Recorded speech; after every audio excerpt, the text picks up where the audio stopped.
God, I've just done a really big long chat to you all and I've not actually been filming. So I'm going to briefly summarise it, but if it all sounds a bit scripted, it's not that it's scripted, it's just that I like to just say things without a script or an agenda. Just having a vague idea of what I'm going to talk about, and then I didn't press record on the camera. This is a new camera. Well, it's not new, it's new to me because it's a Sony Cybershot camera. I normally use my BlackBerry or my webcam or my HD webcam to film on.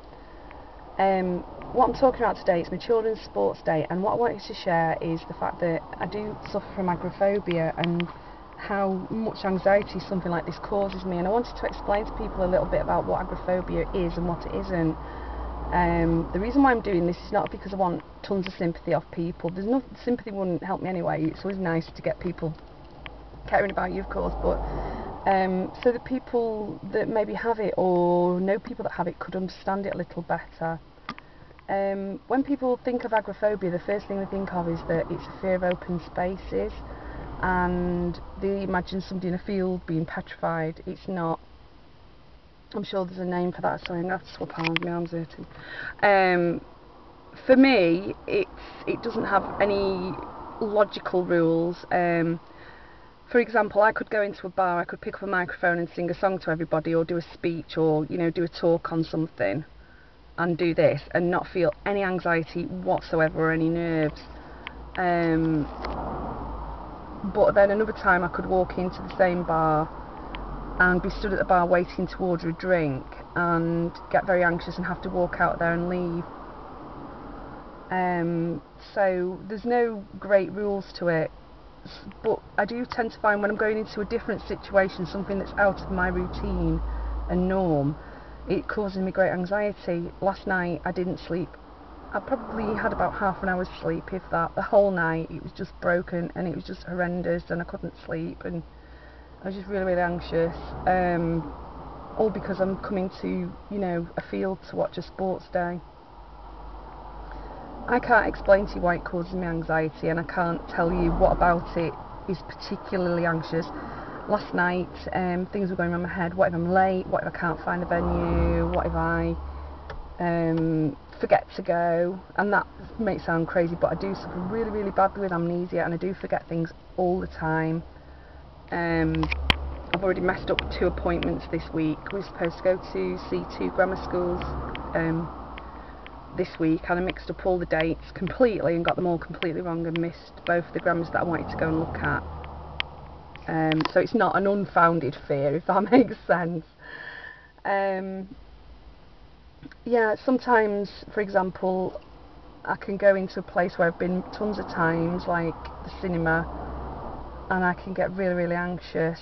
Usually if it's quite crowded, it's sort of crowded places can do it for me.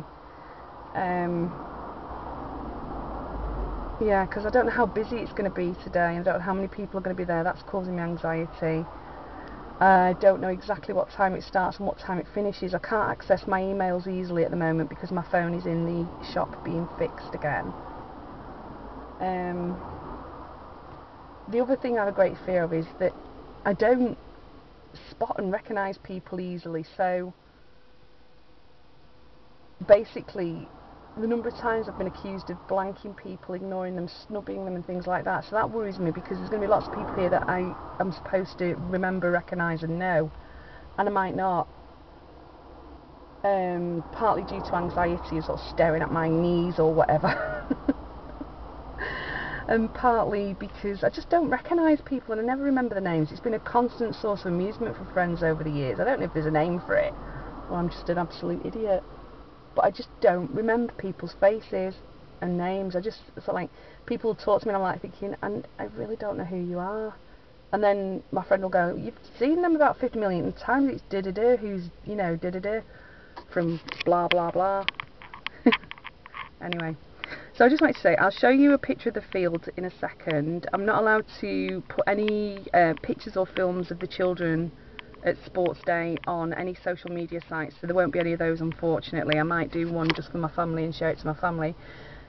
The reason being is that it's a sad world we live in, that people do actually misappropriate people's pictures and videos of children and use them for completely horrible and sinister purposes. So I'll just show you the field anyway. Let me just turn around. Okay, I'm going to zoom in because hopefully you'll be able to see something. No? Okay, this isn't going to zoom in. Right, it's not zooming in, so I don't know what you can see because I'm looking at like a small screen. There's like mini hurdles and things out there. Yeah, anyway, so that was all. I just wanted to talk about agoraphobia because, as I say, there may be people out there that don't know they suffer from agoraphobia or social anxiety, if you want to call it that. Similar things: anxiety, social anxiety, panic attacks. So I am going to take a sedatory tablet now just to help me get through this. And I do feel disappointed in myself that I can't just go and embrace and enjoy these kind of events, but they are always a really big trial for me, which is another reason why I don't go to church every Sunday. Well, that's another story. Alright then, anyway, so I just wanted to say, I've got a different foundation on today. I don't know if you can see that. I went to Boots the other day. They were doing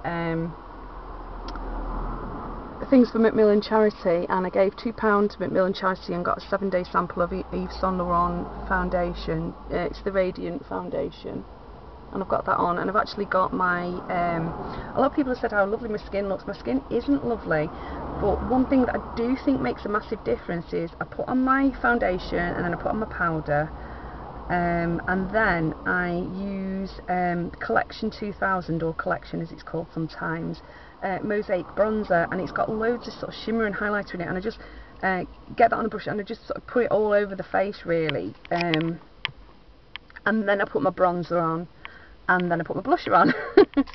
I could actually do a face routine if you want. I can talk about my skincare routine as well, because I do have a very, very strict and stringent skin routine, and I also have a little secret which helps my skin to look amazingly smooth, beautiful and glow, which I will share with you if you wish. In case anybody's wondering, I will be 41 years of age in October, so I'm getting on a bit now, so to speak. I can see sort of, you know, differences in my skin. I'm not wrinkled as such, but I can see it's all starting to drop slightly. This is when the stars start having Botox and fillers in it.